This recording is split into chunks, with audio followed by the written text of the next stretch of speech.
Hello everyone, welcome to inside education. હું છું જીગર. આજે આપણે જોઈશું 11th મેથ્સ સિરીઝની અંદર ચેપ્ટર નંબર 1 કે જેમાં આપણે આજે જોઈશું પાર્ટ 2. પાર્ટ 1ની અંદર આપણે શીખી ગયા છીએ એક્સરસાઇઝ 1.1નો જે કોન્સેપ્ટ હતો એ આપણે શીખી ગયા છીએ કે જેમાં ગણ કોને કહેવાય, બિલોંગ્સ ટુનો ઉપયોગ, ગણને દર્શાવવાની બે રીતો કે જેમાં એક હતી ગુણધર્મની રીત અને બીજી હતી યાદીની રીત. તો બસ આ જ કોન્સેપ્ટનો યુઝ કરી આપણે સ્વાધ્યાય 1.1 આજે સોલ્વ કરવાનું છે. તો ચાલો આપણે જોઈએ સ્વાધ્યાય 1.1. એનસીઈઆરટી બુકની અંદર સ્વાધ્યાય 1.1 પેજ નંબર 5, જેમાં ક્વેશ્ચન નંબર 1 તમને આપેલો છે, નીચેનામાંથી કયો સમૂહ ગણ દર્શાવે છે. તો પહેલાં એક વાત આપણને ક્લિયર હોવી જોઈએ કે ગણ કોને કહેવાય. તો ગણ એ ચોક્કસ અથવા સુનિશ્ચિત વસ્તુઓનો સમૂહ છે કે એવો સમૂહ કે જેના અંદર જે પણ ઘટકો આવેલા હોય એ કેવા હોવા જોઈએ, સુનિશ્ચિત હોવા જોઈએ, ચોક્કસ હોવા જોઈએ. કોઈના માટે પણ એમનો આન્સર ચેન્જ થવો જોઈએ નહીં. તો એવા સમૂહને આપણે ગણ કહીશું. તો અહીંયા આપણને નંબર ઓફ સમૂહ આપેલા છે, એમાંથી આપણે જોઈશું કે કયો સમૂહ ચોક્કસ છે અને કયો સમૂહ ચોક્કસ નથી. તો પહેલો તમને આપ્યો છે જે અક્ષરથી શરૂ થતા અંગ્રેજી કેલેન્ડરના વર્ષના તમામ મહિનાઓનો સમૂહ. તો શું આ જે સમૂહ આપેલો છે એ ગણ છે? તો અહીંયા આપણને એવું કીધું જે અક્ષરથી શરૂ થતા હોય એવા અંગ્રેજી કેલેન્ડરના મહિનાઓનો સમૂહ. તો એમાં કયા આવશે? તો એક તો જૂન આવશે, એક જુલાઈ આવશે અને એક જાન્યુઆરી આવશે. બરાબર, મારા મતે આ 3 આન્સર આવશે. હવે આ જ પ્રશ્ન જો કોઈ બીજાને પૂછવામાં આવે કે અંગ્રેજી કેલેન્ડરના માસના મહિનાનો સમૂહ કે જેમાં એ જે અક્ષરથી શરૂ થતા હોય તો એનો આન્સર પણ કયો હશે? જૂન, જુલાઈ અને જાન્યુઆરી. તો અહીંયા બધાના માટે આન્સર કેવો આવે છે? સેમ. માટે અહીંયા જે ફર્સ્ટ ક્વેશ્ચન છે એ ગણ દર્શાવે છે, ગણ દર્શાવે છે. તો એની અંદર કયા ઘટકો આવશે? આપણે ઘટકો પણ લખી દઈએ. એક આવશે જૂન, જુલાઈ અને જાન્યુઆરી. હવે કોઈકને પ્રશ્ન થાય કે જાન્યુઆરી કેમ પહેલાં ના લખ્યું? તો ગણની અંદર ક્રમ મહત્ત્વનો નથી. બરાબર, અહીંયા ક્રમ આપણે કોઈ પણ લખી શકીએ. હવે સેકન્ડ ક્વેશ્ચન જોઈએ. ભારતના 10 અતિ પ્રતિભાશાળી લેખકોનો સમૂહ. તો અહીંયા તો પહેલી વાત તો એ કે અહીંયા ચોખવટ કશું કરી નથી કે કયા મતલબ લેંગ્વેજ પણ ચોખવટ કરી નથી કે કઈ લેંગ્વેજના લેખક. એમાં ઇંગ્લિશના પણ લેખક હોય છે, ગુજરાતીના પણ હોય, સંસ્કૃતના પણ હશે અને હિન્દીના પણ હશે. તો અહીંયા કોઈ ચોખવટ નથી. માટે વ્યક્તિથી વ્યક્તિ આનો આન્સર બદલાઈ શકે છે. માટે બીજા નંબરનો જે સમૂહ આપેલો છે એ ગણ દર્શાવતો નથી. થર્ડ નંબરનો પ્રશ્ન જોઈએ. દુનિયાના ક્રિકેટના ઉત્તમ 11 બેટ્સમેનની ટીમ. હવે આમાં એવું કીધું છે દુનિયાની અંદર ક્રિકેટની અંદર જે બેટ્સમેન છે એવા 11 આપણે પ્લેયર પસંદ કરવાના છે. તો એ 11 શું વ્યક્તિથી વ્યક્તિ બધા માટે સેમ હશે? મારા મતે હું જે 11 ક્રિકેટરની ટીમ બનાવું એ મારા મતે અલગ હશે અને કોઈક બીજા પર્સનને હું પૂછું તો એના માટે પણ અલગ હોઈ શકે છે. કોઈકને ધોની ગમતો હોય તો કોઈને વિરાટ કોહલી પણ ગમતો હોઈ શકે. બરાબર, તો અહીંયા કોઈ ચોક્કસ ટીમ બનતી નથી, વ્યક્તિથી વ્યક્તિ એની ટીમ બદલાતી રહે છે. માટે અહીંયા જે સમૂહ આપ્યો છે એ કેવો છે? ચોક્કસ નથી. માટે ગણ દર્શાવતો નથી, ગણ દર્શાવતો નથી. હવે ફોર્થ નંબરનો ક્વેશ્ચન જોઈએ. તમારા વર્ગના બધા જ છોકરાઓનો સમૂહ. હવે અહીંયા ચોખવટ એ કરી છે કે તમારા વર્ગની વાત કરી છે. બરાબર, તો જેને બી પ્રશ્ન પૂછ્યો હોય એના વર્ગની જ વાત કરવાની છે કે આપણા વર્ગની અંદર જે છોકરાઓ છે એનો સમૂહ બનાવવાનો છે. તો આને શું ગણ કહી શકાય? તો હા, કેમ કે આપણા વર્ગની વાત કરી છે ને આપણા વર્ગની અંદર કેટલા છોકરાઓ છે એ આપણને ખ્યાલ છે. તો ફોર્થ નંબરના ક્વેશ્ચનની અંદર આવશે ગણ છે. હવે 5મા નંબરનો પ્રશ્ન જોઈએ. 100 થી નાની બધી જ પ્રાકૃતિક સંખ્યાઓનો સમૂહ. 100 થી નાની બધી જ પ્રાકૃતિક સંખ્યાઓ. તો 100 થી નાની પ્રાકૃતિક સંખ્યા કઈ આવશે? તો 1 થી લઈને 99 સુધી આવશે. 1, 2, 3, 4, 5, 99 સુધી. હવે આ પ્રશ્ન કોઈ પણને પૂછવામાં આવે તો એના માટે એનો આન્સર શું હશે? 1 થી લઈને 99 સુધીની સંખ્યાઓ. તો અહીંયા જે 5મા નંબરનો જે સમૂહ છે એ ગણ છે. એવી જ રીતે 6થા નંબરનો પ્રશ્ન કે જે આપણે પાર્ટ 1ની અંદર આ પ્રશ્ન લીધેલો છે. બરાબર, લેખક મુનશી પ્રેમચંદે લખેલી બધી જ નવલકથાઓનો સમૂહ. હવે કોઈક લેખક છે, સ્પેસિફાઈ કર્યું છે કે આ લેખકે જે નવલકથાઓ લખી છે એનો સમૂહ. લેખક કયા છે? મુનશી પ્રેમચંદ. હવે બધાને તો ખ્યાલ ના હોય મુનશી પ્રેમચંદે કઈ નવલકથાઓ લખેલી છે, પણ જો એ ઇન્ટરનેટ પર સર્ચ કરશે તો એને બધી જ નવલકથાઓનું લિસ્ટ મળી જશે. માટે અહીંયા જે સમૂહ આપેલો છે એ ચોક્કસ છે અને બધા માટે એનો આન્સર શું આવશે? સરખો આવશે. એમાં ક્રમ અદલ બદલ હોઈ શકે છે. મેં સર્ચ કર્યું હોય ત્યારે કોઈક નામ પહેલાં આવેલું હોય, પહેલાં મને મળ્યું હોય તો હું પહેલાં જ ક્રમે લખીશ અને કોઈક બીજો સર્ચ કરશે તો એ બીજા ક્રમે લખશે. પણ આમાં શું છે કે જે પણ ઘટકો આવશે બધા કેવા આવશે? ચોક્કસ. અને કોઈ સમૂહની અંદર જો કોઈ એના ઘટકો ચોક્કસ હોય, નિશ્ચિત હોય તો એ સમૂહને આપણે ગણ કહી શકીએ. માટે 6થા નંબરમાં જે સમૂહ આપેલો છે એ ગણ છે. એટલે લેખક મુનશી પ્રેમચંદે જે પણ નવલકથાઓ લખી છે એ કેવી છે? ચોક્કસ છે, સુનિશ્ચિત છે. એના પછી 7મો પ્રશ્ન, બધા જ યુગ્મ પૂર્ણાંકોનો સમૂહ. હવે યુગ્મ પૂર્ણાંક એટલે કે આમાં એ પણ નથી કીધું ધન કે ઋણ, બરાબર? -2, -4, -6, -8 એ બધી આવશે અને 2, 4, 6, 8 એ પણ બધી જ આવશે. મતલબ અહીંયા આન્સર જે પણ આવશે કેવો આવશે? ચોક્કસ. એટલે એના આ રીતે લખી શકાય. ફોર એક્ઝામ્પલ જેમ કે એ ગણને આપણે એ કહી દઈએ તો એના અંદર કયા ઘટકો આવશે? તો -6, -4, -2, 0, 2, 4, 6 ... હવે આ પ્રશ્ન કોઈ પણને પૂછવામાં આવે તો એનો જવાબ શું હશે? આ જ હશે કે યુગ્મ પૂર્ણાંક. યુગ્મ મતલબ બેકી સંખ્યાઓ. તો બેકી સંખ્યાઓ 2, 4, 6 એવી રીતે માઇનસમાં પણ આવશે -2, -4, -6 અને 0 પણ એક બેકી સંખ્યા છે. જે આપણને ખ્યાલ ના હોય તો આજે આપણે એને ધ્યાનમાં લઈશું કે 0 એક બેકી સંખ્યા છે. બેકી સંખ્યાનો કોન્સેપ્ટ એ છે કે કોઈ પણ સંખ્યાને જો તમે 2 વડે ભાગી શકો તો એ સંખ્યા બેકી સંખ્યા કહેવાય અથવા યુગ્મ સંખ્યા કહેવાય. તો 7મા નંબરનો જે પ્રશ્ન છે એ ગણ છે. પ્રશ્ન નંબર 8 જોઈએ. આ પ્રકરણના બધા જ પ્રશ્નોનો સમૂહ. હવે એમ કીધું છે કે આ પ્રકરણના જે પ્રશ્નો છે એનો સમૂહ, બરાબર? તો આ બુકની વાત કરી હોય અને આ બુકની અંદર ચેપ્ટર નંબર 1 એના જેટલા પણ પ્રશ્નો છે એ કેવા છે? ચોક્કસ છે, કોઈના માટે પણ બદલાશે નહીં. આ પ્રકરણની અંદર બધા જ પ્રશ્નોનો સમૂહ, તો આને શું કહેવાશે? ગણ કહેવાશે. તો પ્રશ્ન નંબર 8 એ ગણ છે. કેમ કે ચોક્કસ છે. કેમ કે આના અંદર જેટલા પણ પ્રશ્નો હશે એ કેવા છે? ચોક્કસ. હવે પ્રશ્ન નંબર 9 જોઈએ. દુનિયાના ખૂબ જ ભયાનક પ્રાણીઓનો સમૂહ. શું જે સમૂહ આપેલો છે એ ચોક્કસ છે? બધાના માટે ભયાનક પ્રાણીઓ સરખા હોઈ શકે? જેમ કે કોઈક એવો પર્સન હશે કે જેને સિંહ, વાઘ, જે જંગલી પ્રાણીઓ છે એનાથી ડર લાગતો હોય, બરાબર? તો એ એનું લિસ્ટ બનાવશે. હવે કોઈક પર્સન એવો હોય કે જે નાની ગરોળીથી પણ ડરતો હોય તો એના માટે ભયાનક પ્રાણીઓ કયા થશે? ગરોળી, કોકરોચ, આ બધા એના માટે ભયાનક પ્રાણીઓ હોઈ શકે છે, બરાબર? માટે અહીંયા વ્યક્તિથી વ્યક્તિ એનો આન્સર શું થાય છે? બદલાય છે. માટે આ જે સમૂહ છે એ ગણ નથી. તો પ્રશ્ન નંબર 9 એ ગણ નથી. હવે અહીંયા તમને આ પ્રશ્ન એવું કીધું છે કે કયો ગણ સમૂહ દર્શાવે છે. તો સમૂહ દર્શાવે છે કે નહીં, મતલબ ગણ છે કે નહીં આપણે ચેક કરી લીધું કે ગણ છે કે ગણ નથી. પણ એના માટે પર્ટિક્યુલર કોઈ રીઝન લખવાનું હોય છે. તો એ રીઝન હું તમને સ્ક્રીન પર દેખાશે, એમાં તમે જોઈ શકો છો અને તમારે પોસ્ટ કરીને વિડીયો એ તમારે નોટ ડાઉન કરવાનું રહેશે.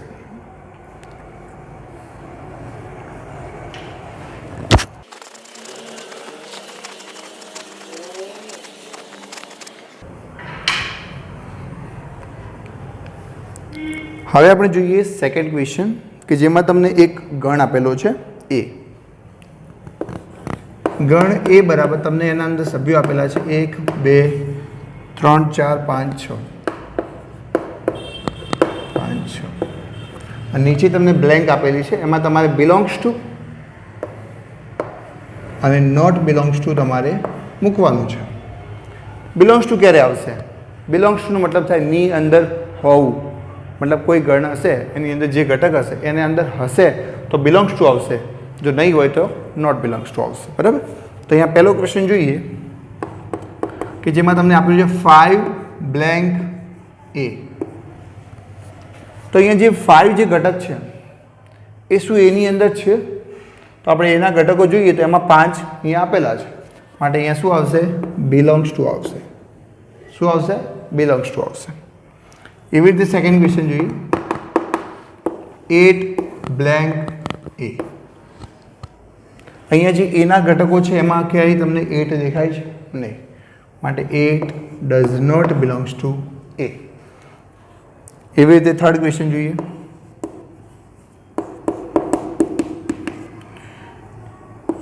0 બ્લેન્ક એ. 0 એની અંદર ક્યાંય 0 છે? નહીં, તો 0 ડઝ નોટ બિલોંગ્સ ટુ એ. 0 એ ગણ એની અંદર નથી.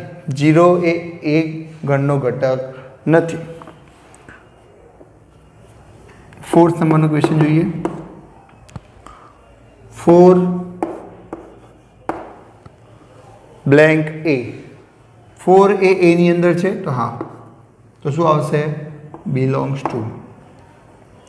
એવી રીતે ફિફ્થ નંબરનો ક્વેશ્ચન કે જેમાં આપ્યું છે 2 બ્લેન્ક એ, અને 6 નંબરનો ક્વેશ્ચન તમને આપેલો છે 10 બ્લેન્ક એ.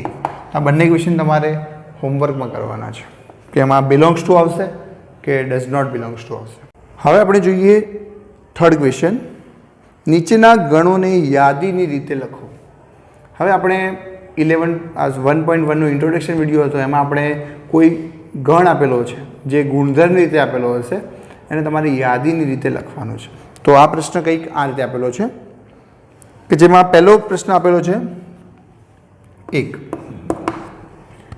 એ બરાબર x કે જ્યાં x એ પૂર્ણાંક છે.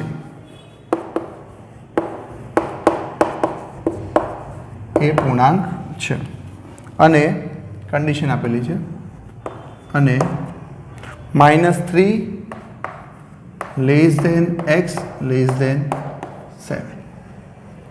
તો અહીંયા આપણને જે ગણ આપેલો છે એક ગુણધર્મની રીતે આપેલો છે, એને આપણે યાદીની રીતે લખવાનો છે. તો યાદીની રીતે લખવા માટે આપણે પહેલાં જે ગણ આપેલો છે એ ગણ લખીશું અને પછી સગડીઓ કૌંસ કરીશું. અને એની અંદર આ જે ગુણધર્મ છે એ ગુણધર્મનું પાલન કરતા જે પણ ઘટકો છે એ આપણે અહીંયા યાદીની રીતે લખવાના છે. શું કીધું છે? એક્સ કેવો હોવો જોઈએ? પૂર્ણાંક હોવો જોઈએ, મતલબ પૂર્ણાંક સંખ્યા હોવી જોઈએ. અને પૂર્ણાંક સંખ્યા આપણે જાણીએ છીએ કેવી આવશે? -0 અને પ્લસ. એમાં પોઈન્ટવાળી અથવા કોઈ સમય અસમય સંખ્યા આવશે, અસમય સંખ્યા આવશે નહીં. -3 લેસ ધેન આપ્યું છે માટે -3 લેવાશે નહીં. -3 કરતાં મોટી સંખ્યા કઈ આવશે? -2 -1 0 1 2 3 4 5 6. શું 7 લઈ શકાય?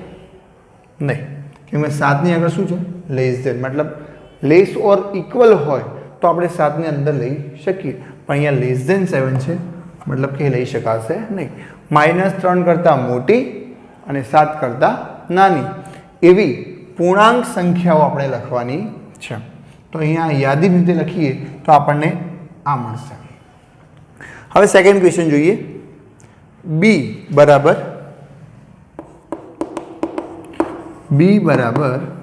x કે જ્યાં x એ 6 કરતાં નાની પ્રાકૃતિક સંખ્યા છે. 6 કરતાં નાની પ્રાકૃતિક સંખ્યા. ચલો, 6 કરતાં નાની પ્રાકૃતિક સંખ્યા લખવાની છે. અહીંયા કન્ડિશનમાં ધ્યાન રાખવાનું છે, પ્રાકૃતિક કીધું છે.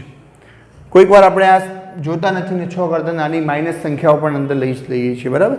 પણ 6 કરતાં નાની કીધું છે તો કઈ આવશે પ્રાકૃતિકમાં? તો કે 1 2 3 4 અને 5. 6 પણ લેવાની નથી. 6 કરતાં નાની કીધું છે મતલબ 6 પણ અંદર લેવાની નથી. તો 1 2 3 4 અને 5 આ સંખ્યાઓનો સમાવેશ થશે. હવે થર્ડ ક્વેશ્ચન જોઈએ કે જેમાં તમને કીધું છે c બરાબર x કે જ્યાં x એ જેના અંકોનો સરવાળો 8 થતો હોય તેવી બે અંકોની સંખ્યા. જેના અંકોનો સરવાળો 8 થતો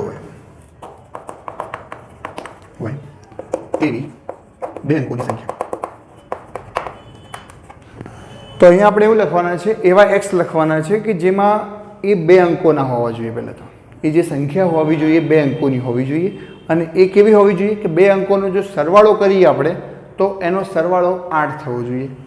તો પહેલી બે અંકની સંખ્યા એવી કઈ આવશે? તો પહેલી બે અંકની સંખ્યા આવશે 17. જેમ કે 1 અને 7નો સરવાળો કેટલો થશે? 8. એના પછી 26 આવશે, 2 6 8. એના પછી 35 આવશે, 3 ને 5 8. એના પછી 44 આવશે, 53 આવશે, 62 આવશે, 71 આવશે, અને લાસ્ટમાં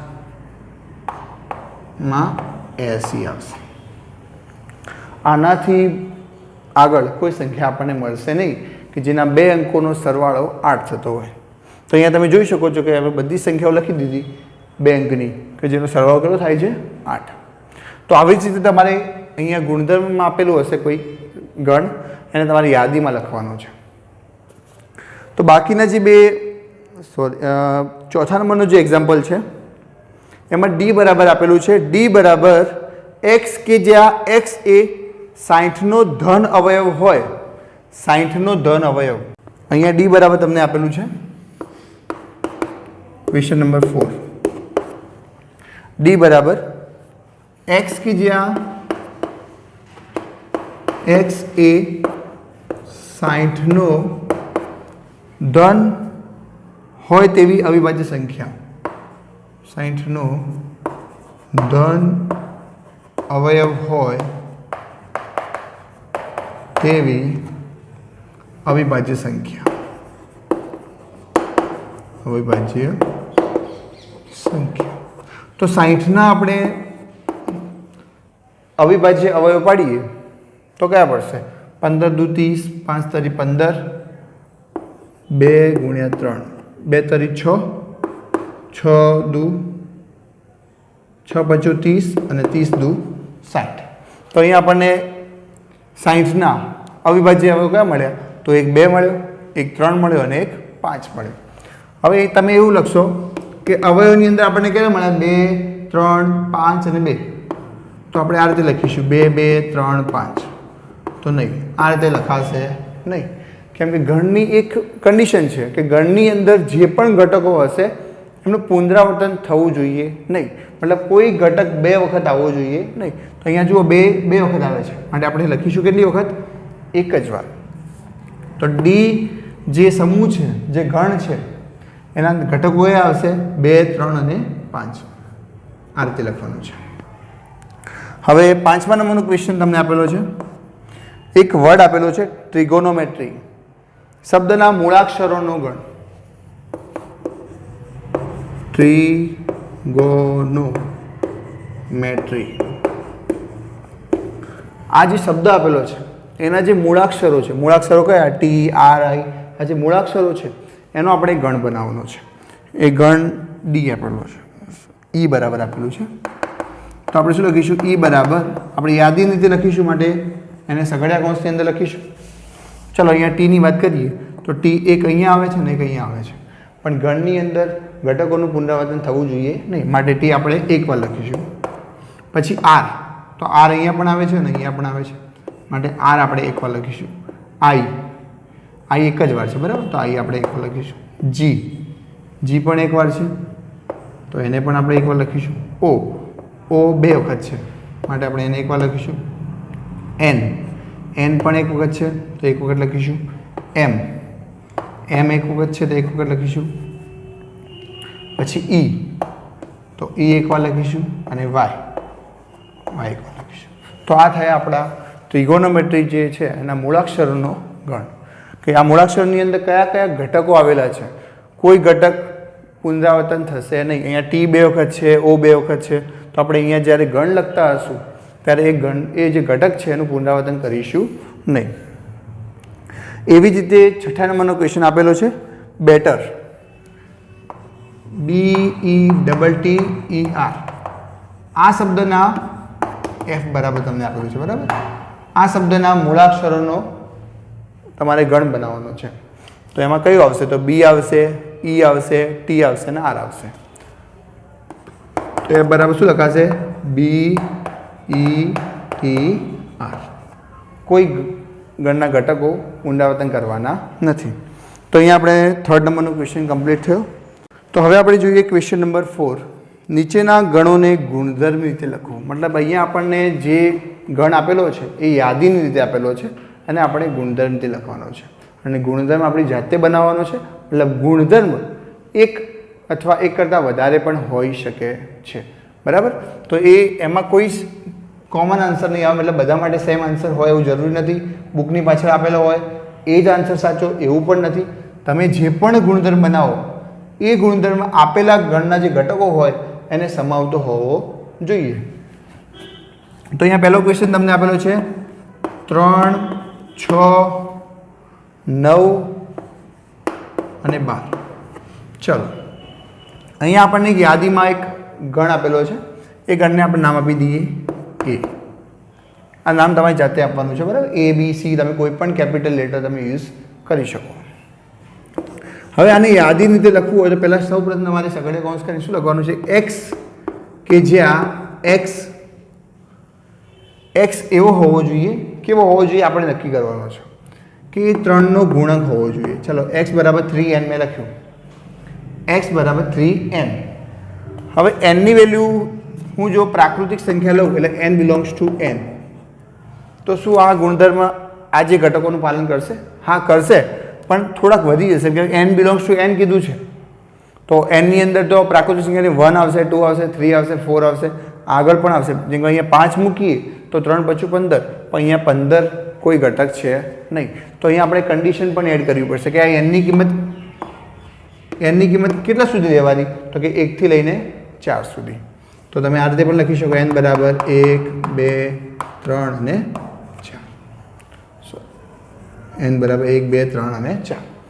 બીજી રીતે લખવું હોય તો આ રીતે પણ લખી શકો 1 <= n <= 4, બરાબર. તો આ રીતે તમારે એને ગુણધર્મ રીતે લખવાનું છે.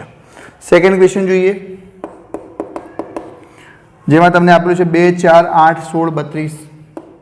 તો બી બરાબર લઈ લઈએ 2, 4, 8, 16, 32. ઘટકોને જોતા જ આપણે મનમાં ખ્યાલ આવવો જોઈએ કે આ શું છે, એ કઈ પેટર્ન ફોલો કરે છે. તો અહીંયા જુઓ 2 ની 1 ઘાત, 2 ની 2 ઘાત, 2 ની 3 ઘાત, 2 ની 4 ઘાત અને 2 ની 5 ઘાત. મતલબ 2 ની ઘાતમાં અહીંયા આપણને ઘટકો આપેલા છે. તો શું લખીશું? x કે જ્યાં x બરાબર 2n, x કે જ્યાં x બરાબર 2n, એટલે 2 ની ઘાતમાં છે. હવે આ ઘાતની ઉપર જે n છે એ n કેટલા સુધી હોવો જોઈએ? તો 1, 2, 3, 4, 5. n ની વેલ્યુ કેટલા સુધી હોવી જોઈએ? 5. પણ એ પણ ધ્યાન રાખીશું n પ્રાકૃતિક સંખ્યા હોવી જોઈએ. મતલબ કે સંખ્યા તો 1 અને 5 વચ્ચે ઘણી બધી સંખ્યા 1.5, 1.2 આ બધી સંખ્યાઓ છે, પણ આપણે કઈ લઈશું? પ્રાકૃતિક સંખ્યા. 1 <= n <= 5. મતલબ કે 1 અથવા 1 થી મોટી અને 5 અને 5 કરતાં નાની. એ બધી જો કિંમત આપણે મૂકીએ, ચલો 1 મૂકીએ તો 2 ની 1 ઘાત કેટલા થશે? 2. 2 ની 2 ઘાત 4, 2 ની 3 ઘાત 8, 2 ની 4 ઘાત 16, 2 ની 5 ઘાત 32. 5 કરતાં મોટી કિંમત આપણે મૂકી શકીશું નહીં, કેમ કે nનું આપણે અહીંયા કન્ડિશન આપેલી છે કે n કેટલા સુધી લેવાનું છે? 1 થી 5 સુધી. હવે 3rd નંબરનો ક્વેશ્ચન જોઈએ કે જેમાં તમને આપેલું છે 5, 25, 125, 625. હવે આ એક્ઝામ્પલની અંદર તમે જુઓ સેમ ટુ સેમ આ જ મેથડ છે, આ જ કોન્સેપ્ટ છે. શું છે કે જુઓ અહીંયા 5 એટલે 5 ની 1 ઘાત, 5 ની 2 ઘાત એટલે 25, 5 ની 3 ઘાત એટલે 125 અને 5 ની 4 ઘાત એટલે કે 625. તો જેમ અહીંયા 2 ની જે n ઘાત લખી એવી રીતે આપણે શું લખીશું? 5 ની n ઘાત, બરાબર. તો c બરાબર લખીએ x કે જ્યાં x બરાબર 5n. હવે n શું હોવું જોઈએ? તો કે પ્રાકૃતિક સંખ્યા હોવી જોઈએ. તો કે n બિલોંગ્સ ટુ n, મતલબ n ની સંખ્યા પ્રાકૃતિક સંખ્યામાંથી હોવી જોઈએ. પણ પ્રાકૃતિક સંખ્યા પણ કેટલા સુધી લેવાની? તો અહીંયા આપણે લઈશું કે પ્રાકૃતિક સંખ્યા તમારે લેવાની છે 1 થી લઈને 4 સુધી, મતલબ 1 પણ લેવાના છે અને 4 પણ લેવાના છે. અહીંયા લેસ ઓર ઇક્વલ લીધું છે, મતલબ 1 અથવા 1 કરતાં મોટી, 4 અથવા 4 કરતાં નાની. એ બધી જ જો કિંમત આપણે અહીંયા મૂકીએ તો આપણને અહીંયા જે ઘટકો આપેલા છે બધા જ મળી જશે. બરાબર, મતલબ આ કન્ડિશન જે છે, આ જે ગુણધર્મ લખ્યો એ આપેલ ઘટકોને પાલન કરે છે. હવે ચોથા નંબરનો ક્વેશ્ચન જોઈએ કે જેમાં તમને આપ્યું છે 2 4 6 ઇન્ફાઇનાઇટ, એટલે આપણે એને ડી બરાબર લઈ લઈએ.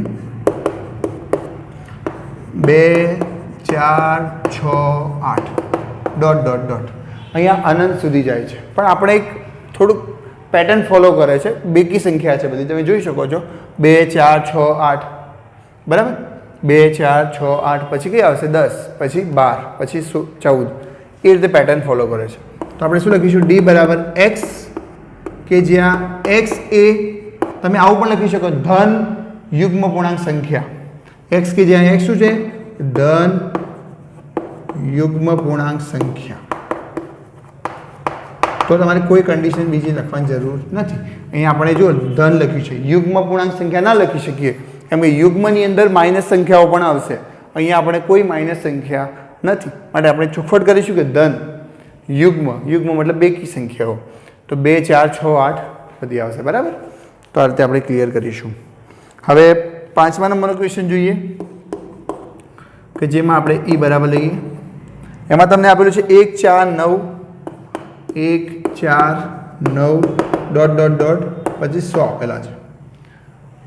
હવે અહીંયા તમે જુઓ તો કઈ પેટર્ન ફોલો થાય છે એ તમે જોઈ શકો છો.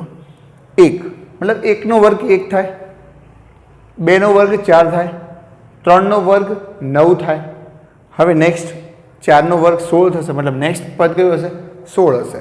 એક પેટર્ન ફોલો કરે છે માટે આપણે કહી શકીએ, પણ મેક્સિમમ 100 સુધી જાય છે, મતલબ 100 એ કોનો વર્ગ છે? તો 10 નો વર્ગ.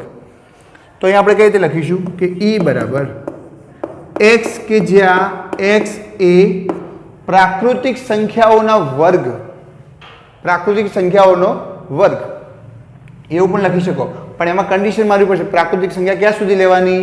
તો કે 10 સુધી લેવાની, 1 થી લઈને 10 સુધી. તો એ રીતે પણ લખી શકો. અને બીજી રીતે લખવું તો એક્સ, કે જ્યાં એક્સ બરાબર n સ્ક્વેર. એક્સ તો n એ પ્રાકૃતિક સંખ્યા છે, માટે આપણે લખી દીધું n બિલોંગ્સ ટુ n. હવે જે n લીધો એ ક્યાં સુધી લેવાનો? અને n ની કિંમત લઈશું 1 અને 1 કરતાં મોટી અને 10 સુધી, બરાબર. જુઓ 1 નો વર્ગ 1 થશે, 2 નો વર્ગ 4 થશે, 3 નો વર્ગ 9 થશે, 4 નો વર્ગ 16 થશે, એવી રીતે 10 નો વર્ગ 100 સુધી થશે. તો આ રીતે આપણે એને યાદી આપેલી છે, યાદીમાં આપણને કોઈ ગણ આપેલો છે અને આપણે ગુણધર્મની અંદર કન્વર્ટ કરવાનો છે. તો આ રીતે આપણે ઇઝીલી એને કન્વર્ટ કરી શકીએ છીએ, અને જે પણ યાદીમાં આપેલું હશે એ તમે ઇઝીલી કન્વર્ટ કરી શકો એવું જ આપેલું હશે. હવે આપણે જોઈએ ક્વેશ્ચન નંબર 5. નીચેના ગણોના બધા જ ઘટકો લખો. અહીંયા તમને ગણ આપેલા છે, બરાબર. એના આપણે ઘટકો લખવાના છે. તો જેમાં પહેલો આપેલો છે કે એ બરાબર એક્સ, કે જ્યાં એક્સ એ અયુગ્મ પ્રાકૃતિક સંખ્યા. અયુગ્મ મતલબ એકી સંખ્યા, અને પ્રાકૃતિક કીધી છે, બરાબર. તો એની અંદર કયા ઘટકો આવશે? અયુગ્મ કીધું છે મતલબ એકી સંખ્યા, એના પ્રાકૃતિક કીધું છે મતલબ 1 થી સ્ટાર્ટ થશે. 1 3 5 7 9. હવે પ્રાકૃતિક સંખ્યા તો અનંત સુધી જશે, તો અયુગ્મ સંખ્યાઓ પણ આપણને અનંત સુધી મળશે. તો આ રીતે આપણે એના ગણના ઘટકો આપણે આ રીતે લખી શકીએ. સેકન્ડ નંબરમાં જોઈએ તો બી બરાબર એક્સ, કે જ્યાં એક્સ એ પૂર્ણાંક છે, મતલબ અહીંયા જે પણ એક્સના જે ઘટકો લખવાના છે એ પૂર્ણાંક સંખ્યા હોવી જોઈએ. અને એ કોના વચ્ચે હોવા જોઈએ? તો -1/2 અને 9/2 ના વચ્ચે હોવા જોઈએ. -1/2 પણ નથી લેવાના અને 9/2 પણ લેવાના નથી, કેમ કે એ તો આવશે પણ નહીં. -1/2 એટલે કેટલા થાય? -0.5, એના કરતાં મોટી, અને 9/2 મતલબ 4.5, 4.5 કરતાં નાની પૂર્ણાંક સંખ્યાઓ. આ ફક્ત રફમાં છે, બરાબર. તો 0.5 -0.5 કરતાં મોટી સંખ્યા કઈ પહેલાં તો એ બોલો? પૂર્ણાંક સંખ્યા. તો -0.5 કરતાં મોટી પહેલી આવશે 0, પછી 1 2 3 અને 4 પણ આવશે. કેમ? અહીંયા શું કીધું 4.5 કરતાં નાની લેવાની છે. 4.5 કરતાં નાની પૂર્ણાંક સંખ્યા કઈ? તો 4. તો અહીંયા આપણને જે ગણના ઘટકો મળશે એ 0, 1, 2, 3 અને 4 મળશે. અહીંયા આપણને -1/2 આપેલા છે પણ એનું કંઈક યુઝ નહીં થાય કેમ કે એ વપરાશે નહીં. -0.5 અને પોઈન્ટવાળી કિંમત એ પૂર્ણાંક સંખ્યા ના કહેવાય. તો -0.5 કરતાં મોટી સંખ્યા કઈ આવશે? તો એ 0 આવશે. પછી આવશે 1, 2, 3, 4. 4.5 કરતાં નાની જ છે. હવે 5 લઈ શકાય નહીં કે ભાઈ 4.5 કરતાં કેવી થઈ જાય? મોટી થઈ જાય. માટે 5 અહીંયા આવશે નહીં. હવે થર્ડ ક્વેશ્ચન જોઈએ જેમાં કીધું છે c બરાબર x કે જ્યાં x એ પૂર્ણાંક છે. x જે પણ છે પૂર્ણાંક છે અને એનો વર્ગ કરીએ ને તો 4 અથવા 4 કરતાં નાની કિંમત આવે. x² લેસ ઓર ઇક્વલ 4 મતલબ x જે પણ આપણે એવી સંખ્યા લખવાની છે પૂર્ણાંક સંખ્યા કે જેનો આપણે વર્ગ કરીએ તો એ 4 પણ આવી શકે અને 4 કરતાં નાની આવી જોઈએ. તો એવી સંખ્યાઓ કઈ? તો આપણે જોઈએ આપણા મગજમાં એ જ પ્રશ્ન થાય કે 0, 2 અને 4. સોરી 0, 1 અને 2 કેમ કે 1નો વર્ગ 1 થાય એ 4 કરતાં નાનો અને 1 પણ પૂર્ણાંક છે. 2નો વર્ગ 4 થાય અને એ પણ પૂર્ણાંક છે માટે એ પણ આ કન્ડિશનનું પાલન કરશે. 0નો વર્ગ 0 થાય એ પણ 4 કરતાં નાની છે અને એ પૂર્ણાંક છે. તો શું -1 નહીં આવે?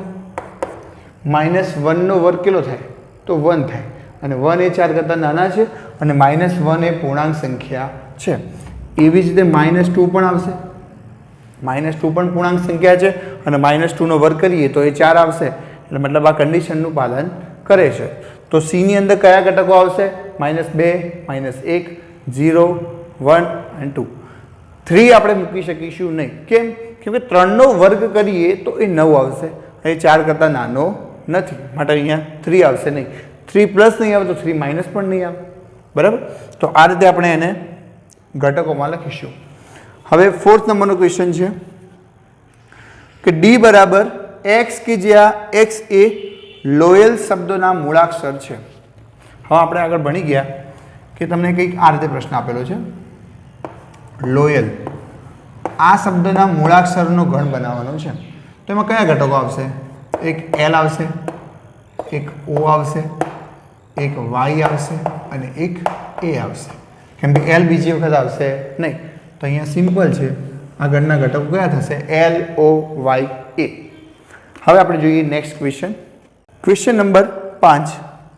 x કે જ્યાં x એ વર્ષનો 31 દિવસનો ન હોય તેવો મહિનો છે.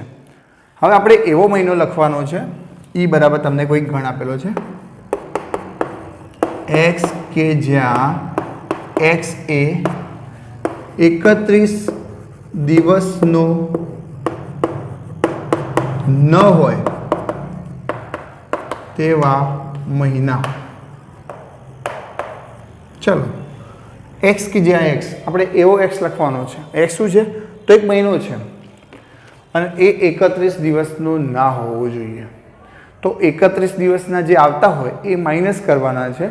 એના સિવાયના જે મહિના છે આપણે લખવાના છે. તો ચલો આપણે ગણીએ. તો e બરાબર જાન્યુઆરીમાં 31 દિવસ આવશે માટે એ લઈ શકીશું નહીં. પહેલો કયો આવશે? ફેબ્રુઆરી કે જેમાં 28 કે 29 દિવસ આવે. માર્ચની અંદર 31 આવશે તો એપ્રિલની અંદર કેટલા આવશે? 30 આવશે એ માટે એપ્રિલ આવશે. મેની અંદર 31 આવશે. જૂનની અંદર કયો આવશે? જૂનની અંદર 31 આવશે. સોરી 31 નહીં આવે. જાન્યુઆરી, ફેબ્રુઆરી, માર્ચ, એપ્રિલ, મે, જૂન. જૂનમાં 30 દિવસો આવશે. જુલાઈમાં 31 આવશે અને ઓગસ્ટમાં પણ 31 દિવસો આવશે. પછી કયા? જૂન, જુલાઈ, ઓગસ્ટ. પછી સપ્ટેમ્બર. સપ્ટેમ્બરમાં 30 આવશે. ઓક્ટોબરમાં 31 આવશે. નવેમ્બરમાં 30 આવશે અને ડિસેમ્બરમાં 31 આવશે. તો આ કયા મહિના લખ્યા આપણે? કે જે મહિનાની અંદર 31 દિવસ ના આવતા હોય. તો આપણે એવા મહિના લખી દઈએ: ફેબ્રુઆરી, એપ્રિલ, જૂન, સપ્ટેમ્બર અને નવેમ્બર. હવે આપણે લાસ્ટ ક્વેશ્ચન જોઈએ કે જેમાં તમને આપેલું છે કે f બરાબર, અહીંયા ક્વેશ્ચન નંબર 6 અને આ ક્વેશ્ચન નંબર 5 છે। એક્સ કે જ્યાં એક્સ એ અંગ્રેજી મૂળાક્ષરોની ક્રમાનુસાર મતલબ લાઇનસર મતલબ એ થી લઈને આપણે એ બી સી ડી એ રીતે યાદીમાં કે પહેલાંનો વ્યંજન। હવે આ એફની અંદર એવા ઘટકો લખવાના છે કે જે ક્રમ વાઇઝ ક્રમ ફોલો કરતા હોય ને અને કે પહેલાંના વ્યંજન લખવાના છે। કે પહેલાંના આપણે શું લખવાના છે? વ્યંજન। ચલો એ તો એ શું થયો? સ્વર થયો તો એ આવશે નહીં તો શું આવશે? બી સી ડી ઈ ઈ આપણું વ્યંજન થશે। એફ જી એચ આઈ આપણો સ્વર થશે। આઈ પછી જે બરાબર તો આપણે જોયું કે એથી શરૂ થશે એબીસીડી આપણે એથી શરૂ થશે અને કે સુધી જવાનું છે। કે લેવાનો નથી કે પહેલાંના વ્યંજન લખવાના છે। કે પહેલાં આવતા વ્યંજન તો કયા આવશે? B C D F G H અને જે।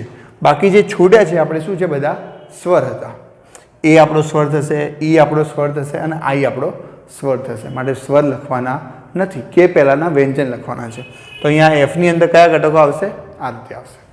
હવે આપણે જોઈએ ક્વેશ્ચન નંબર 6 કે જેમાં તમને આ રીતે યાદી રીતે આ બાજુ ગણ આપેલા છે અને આ બાજુ ગુણધર્મ રીતે ગણ આપેલા છે। તમારે એને સાચું જે પણ હશે એની જોડે જોડવાનું છે। તો ચલો પહેલો આપણે છે 1 2 3 અને 6 1 2 3 અને 6 તો અહીંયા આપણે 1 બાય 1 ચેક કરીએ બધા તો શું એમાં કયો સાચો છે આપણે જોઈશું। એક્સ કે જ્યાં એક્સ એ અવિભાજ્ય અને 6 નો અવયવ છે। એક તો અવિભાજ્ય શબ્દ વાપર્યો છે। એક્સ કે જ્યાં એક્સ એ શું છે? 6 નો અવયવ। હવે 6 ના અવયવ કયા કયા હોય? તો 1 2 3 અને 6 આ બધા 6 ના અવયવ છે પણ એમાં અવિભાજ્ય કીધું છે તો અવિભાજ્યની અંદર 1 નહીં આવે અને 6 પણ નહીં આવે મતલબ પહેલું જોડકું તો આવશે નહીં। 6 ના અવયવ આપેલા છે, 6 ના અવયવ જ છે બધા 1 2 3 6 6 ના અવયવ જ છે પણ એ અવિભાજ્ય નથી। અહીંયા 6 એ અવિભાજ્ય સંખ્યા નથી મતલબ ફર્સ્ટ જોડકું આવશે નહીં। એક્સ કે જે એક્સ એ 10 કરતાં નાની અયુગ્મ સંખ્યા 10 કરતાં નાની અયુગ્મ સંખ્યા કઈ આવે? તો 1 3 5 7 અને 9 તો એ તો છે નહીં તો એ પણ આવશે નહીં। એક્સ કે જે એક્સ એ પ્રાકૃતિક સંખ્યા છે અને 6 નો અવયવ છે। હવે 6 નો અવયવ આપણે કયા કીધા? તો 1 2 3 અને 6 એ 6 ના અવયવ છે, અવિભાજ્ય અવયવ નહીં, 6 ના અવયવ છે અને અહીંયા પણ આપણને 1 2 3 6 આપેલા છે અને બધા પ્રાકૃતિક સંખ્યા છે મતલબ આને આપણે ક્યાં જોડીશું? સી જોડે।